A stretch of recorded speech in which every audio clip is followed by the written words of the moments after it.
Hi, this is Lori of Lori's Happy Stamps, and I am here to talk to you about Exploring in Color, May 2023, and my alternative projects.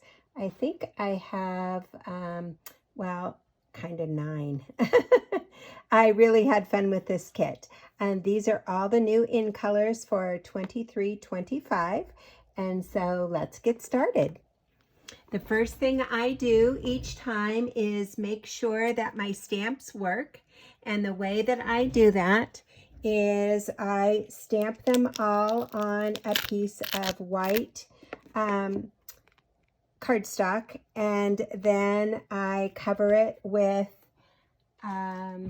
packing tape, which I'm going to use today. So I should have had that out, and I don't. So let me grab that real fast. Packing tape.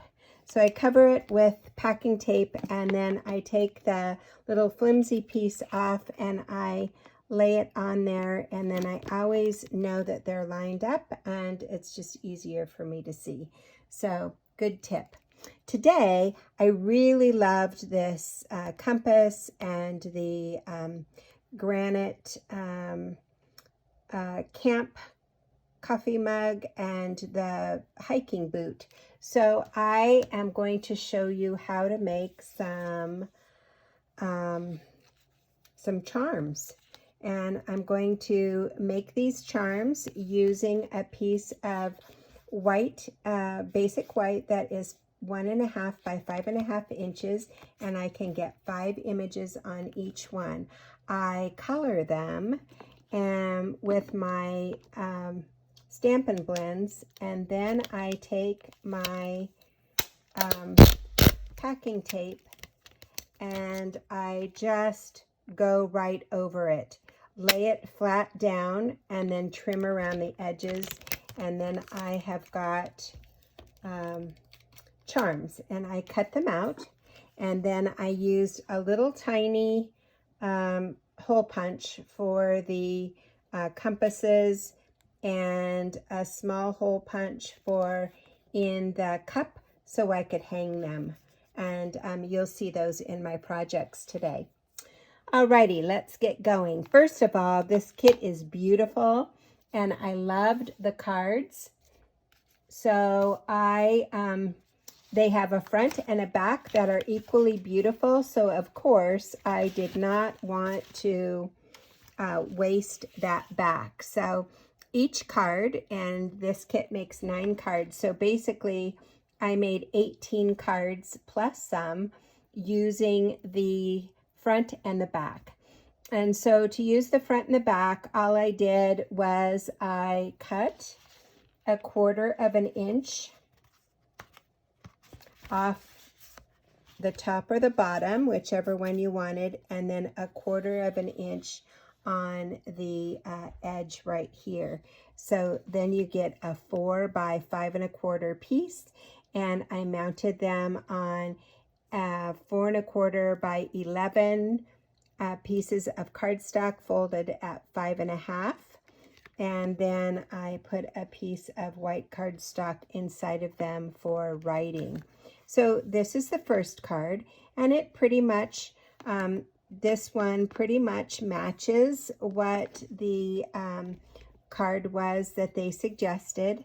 The only thing I did different was I offset my binoculars a little bit higher because of the 1/4 inch or the 1/8 inch little pieces on either side. So then I used the, what is this called? Wheat, something wheat. The Wild Wheat Designer Series paper to do one of the envelopes, to cover one of the envelope flaps, and then the other flap I just used the regular envelope. So that is card numbers 1 and 2. And so let's go on to 3 and 4.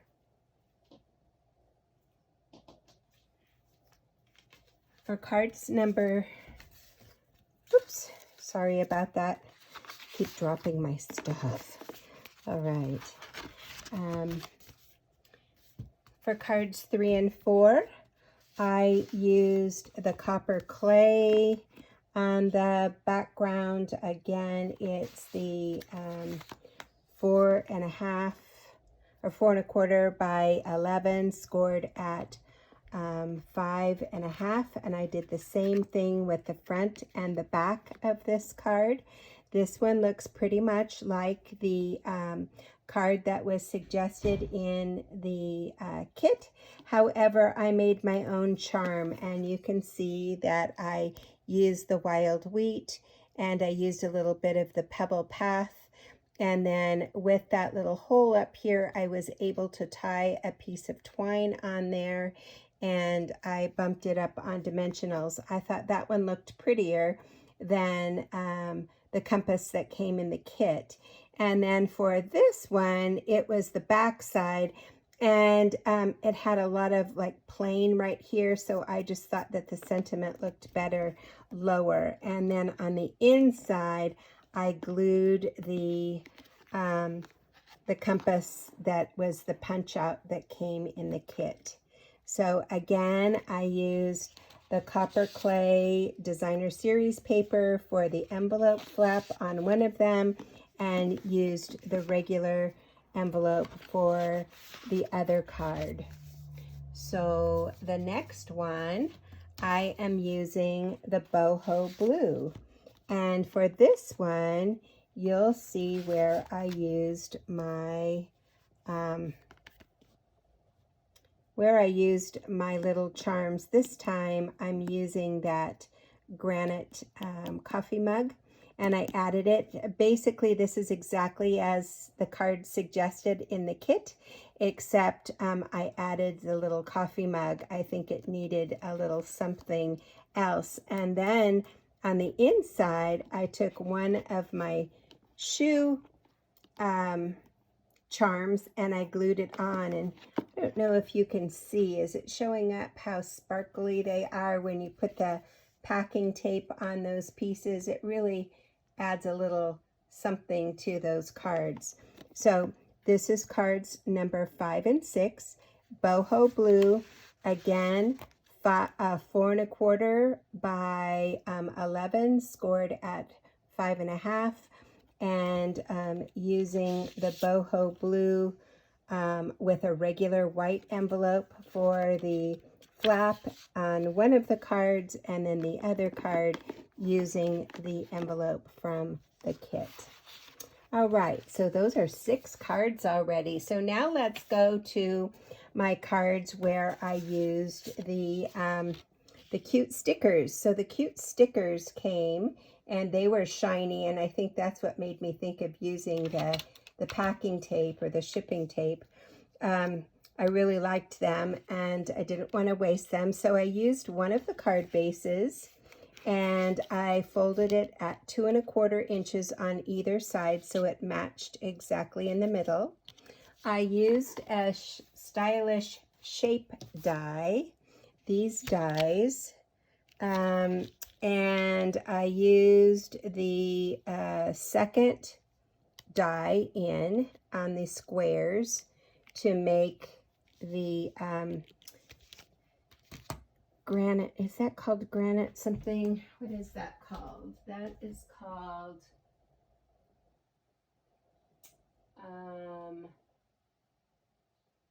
right, granite, I guess, or pebbled path. That's called pebbled path. Sorry. It's called pebbled path, and I bumped it up on dimensionals, as you can see. And then I put a piece of white cardstock inside to cover that score line, and it is 4 by 5.25, and then I stamped the boot right inside. So that is card number 1, which is a fun fold, and it's a gatefold card using the sticker. For the second sticker idea, I did the Enjoy the Outdoors, and again I used the stylish shape dies, and I used the largest circle, and I cut it out in copper clay, and then I put my sticker right on it. And then, I actually, you see, I turned my paper inside out, my card inside out, and then I folded it back 1/4 of an inch. And then I added a 2-inch by 5 1/4 inch piece of white cardstock inside, stamped the sentiment, and added the compass on the inside. And I think it just makes for an adorable card. It goes like this, but the first thing you have to do is fold it inside out. Fold the front flap back so it is even with the fold, and then you've got your Z fold and you're ready to roll. So also I wanted to let you know that if you are not sure about lining up your stickers very well and you don't want to blow it, what you can do is take your embossing buddy and just tap it on the back, all the way around on the back of your sticker, and it becomes unsticky.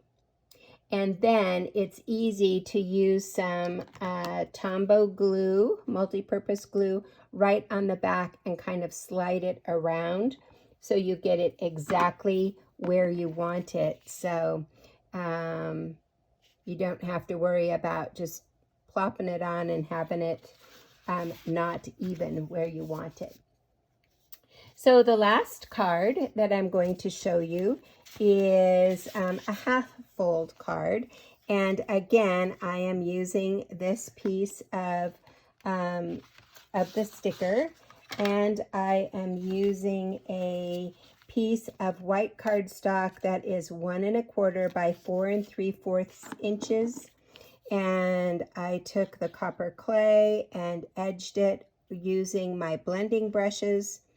I laid down the sticker, and for this card, I actually cut the front of the card right in half. So at 2 1/8, I just whacked it off.